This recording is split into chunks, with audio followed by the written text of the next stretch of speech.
Hi hello నమస్తే, నేను మీ Gopi. Welcome back to Red TV. ఈరోజు మనం వచ్చేసి ఎల్బీ స్టేడియంలో ఉన్నాం.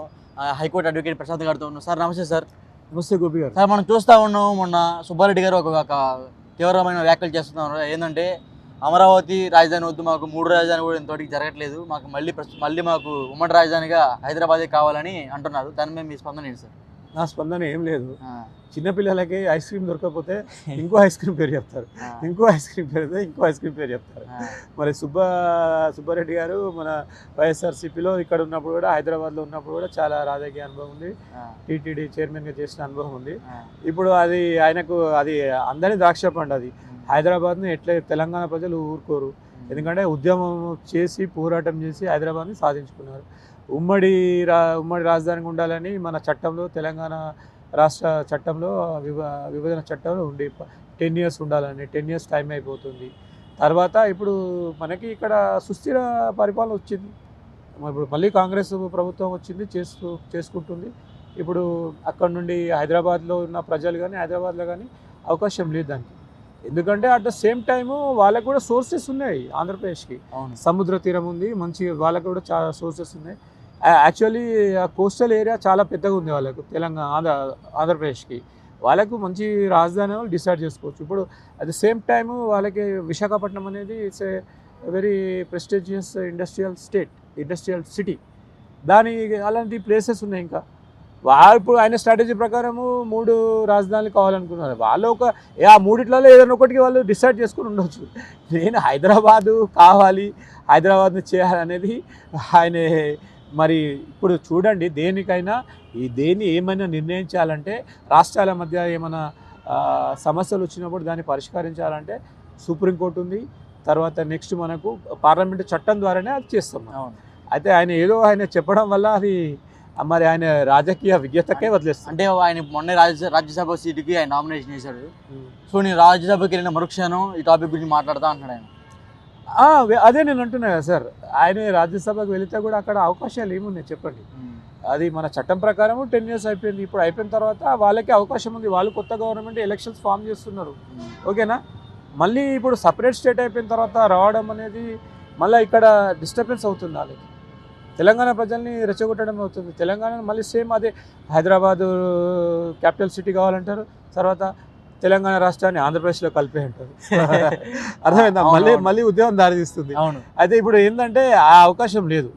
ఎందుకంటే ఇప్పుడు చిన్న రాష్ట్రాలు ఏర్పడాలి, ఎవరి రాష్ట్రాన్ని వారు పరిపాలించుకుంటే పరిపాలన సౌలభ్యం ఉంటుంది, సమస్యల మీద రాజకీయ నాయకులు ఒక ఏకాగ్రతతో పనిచేసే అవకాశం ఉంటుంది అన్న ఉద్దేశంతోనే అంబేద్కర్ గారు రాజ్యాంగంలో ఆర్టికల్ 3 రాశారు.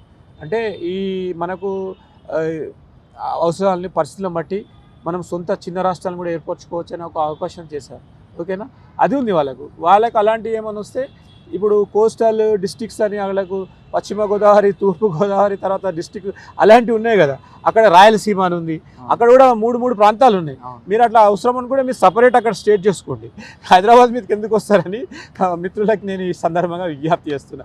అది కాని పని. అయినా మీరు హైదరాబాద్కు వచ్చిపోయినా మీకు అనుబంధం ఉంటుంది. ఇప్పుడు మీరు ఆంధ్రప్రదేశ్లో ఉన్నా మీరు హైదరాబాద్ వాసులాగా రావచ్చు. ఎందుకంటే మన భాష తెలుగు భాష. ఆంధ్రప్రదేశ్ అయినా తెలంగాణ అయినా మనం మాట్లాడే భాష ఒకటే, ఆల్మోస్ట్ మన కల్చర్ ఒకటి. ఇప్పుడు హైదరాబాద్లో ఆంధ్ర రెస్టారెంట్స్కి ఉన్న డిమాండ్ ఏ రెస్టారెంట్స్కి లేదు. సరే, హైదరాబాద్ బిర్యానీ ఫేమస్ కావచ్చు. ఇప్పుడు మీరు వెళ్ళండి, మన కుమారి ఆంటీ గారి ఆంధ్ర ఫుడ్ చూడండి, ఆమె వచ్చింది. అట్లాంటి మనకు మంచి అభిప్రాయాలు ఉన్నాయి. సంక్రాంతి పండుగ వస్తే ఇక్కడ నుండి మనం ఆంధ్రాకి వెళ్ళి అట్లా ఎంజాయ్ చేసుకుంటాం. సరే, ఇక ఆయనకి ఏదో అవకాశం ఇస్తుంది, ఏదో ఒకటి బాంబు వేద్దాము, ఒక నీటిలో ఒకటి ఏమంటారు, ఒక బాలేజ్ చూద్దామని సుబ్బారెడ్డి గారు మాట్లాడుంటారు. కానీ అసలు అది నా భూతో నా భవిష్యత్తు, అది సాధ్యం కాని పని. హైదరాబాద్ని ఇప్పుడు వాళ్ళు అసలు ఏ విధంగా చూసినా అవకాశాలు లేవనేది నా అభిప్రాయం. సుబ్బారెడ్డి గారు ఏమన్నారంటే, మేము డెవలప్మెంట్ చేద్దామంటే వీళ్ళు కేసులు పెట్టి డెవలప్మెంట్ జరగనీయకుండా ఆపేస్తున్నారు అని అంటున్నారు. దేనికి ఇక్కడ డెవలప్ చేస్తుంది? ఆంధ్రాలో రాజధానికి సంబంధించి ఎవరు ఆపుతున్నారు? ప్రతిపక్షాలు ఆపుతున్నాయి అంటారు.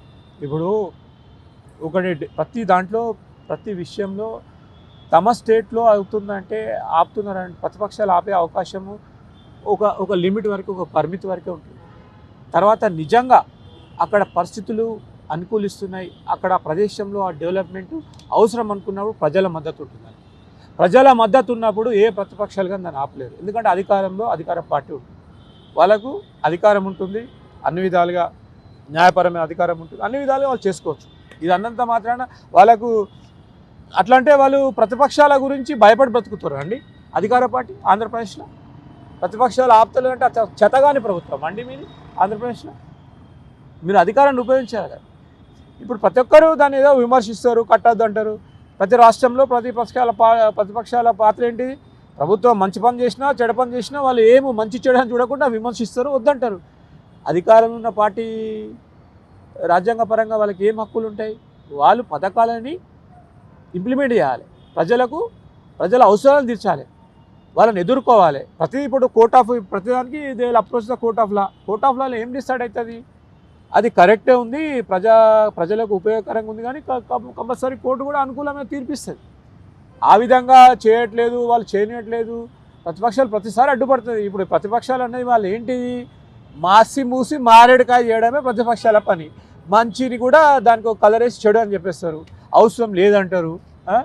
అన్నప్పుడు వాళ్ళు అధికార పార్టీలు ఉన్నారు, ప్రజలకు అవసరమా లేదని అధికార పార్టీ తెలిసినప్పుడు వాళ్ళు చేయాలి. వాళ్ళు మెజారిటీ పార్టీ రూల్ అంటే అదే. మరి మెజారిటీ పార్టీ రూల్ ఉంది కాబట్టి మీ మెజారిటీ అభిప్రాయం కూడా మీరు చేయాలి.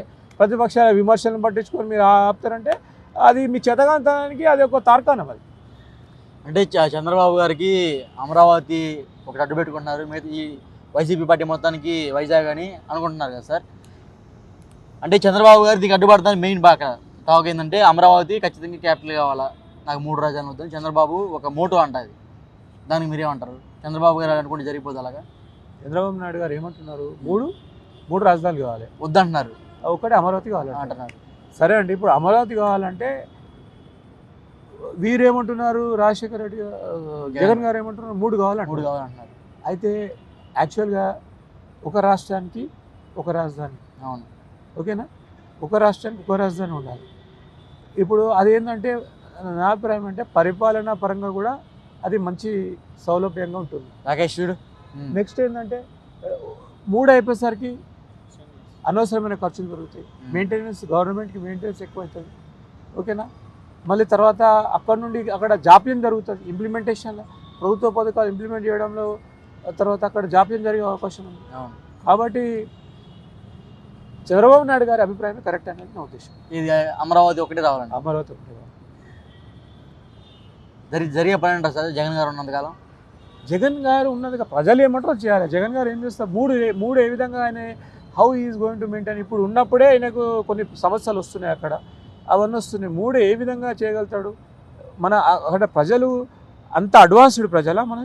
అక్కడ అంత హైటెక్ టెక్నాలజీ ఉందా? వినండి, ఓకేనా? అక్కడ మనం ఏంటంటే అప్డేటెడ్, మన డెవలప్డ్ స్టేట్ కాదు కండి. అమెరికా, ఇంగ్లాండ్, జపాన్ లాంటి స్టేట్ కాదు కదా అక్కడ అంత ఈజీగా అడాప్ట్ కావడానికి, ఓకేనా? అది కూడా ఒక అభివృద్ధి చెందుతున్న రాష్ట్రం. అక్కడ నిరక్షరాస్యత ఉన్నది, నిరుద్యోగం ఉన్నది. అలాంటి సమస్యల మీద ఫోకస్ పెట్టండి, ఓకేనా?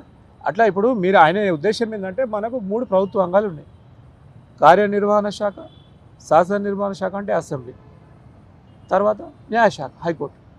సరే, మీరు రాజధానిలోనే 3 ఉండాలి, సౌలభ్యంగా ఉంటాయి, ఈజీగా ఫాస్ట్ జరిగిపోతాయి. తర్వాత మనకు కలెక్టర్ వ్యవస్థ ఉంది, అక్కడికి వెళ్ళి డిస్టిక్లలో విలేజ్లలో అడ్మినిస్ట్రేషన్ జరుగుతుంది. 3 పెట్టుకునేసరికి పెరుగుతుంది, ఎట్లయినా బర్డెన్ అవుతుంది. అది ప్రాక్టికల్గా కావడం కూడా కష్టమవుతుంది, ఎందుకంటే ఇప్పుడు అధికారులకు బర్డెన్ పెరుగుతుంది, చేయలేరు, జాప్యం జరుగుతుంది అనేది నా ఉద్దేశం.